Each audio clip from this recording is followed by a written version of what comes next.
ये सस्ती खा रही है आइसक्रीम।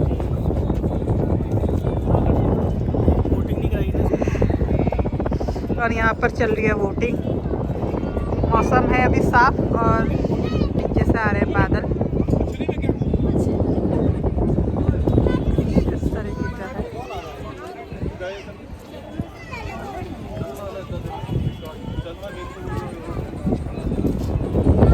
और यशस्वी को आया है गुस्सा क्योंकि इसको इसके पापा वोटिंग नहीं करा रहे हैं।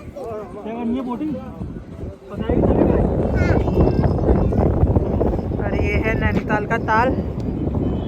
यहाँ पर हो रही है गंदगी। मतलब वैसे तो पूरा ताल साफ है लेकिन इस साइड पे कुछ ज़्यादा गंदगी हो रही है। और मछलियाँ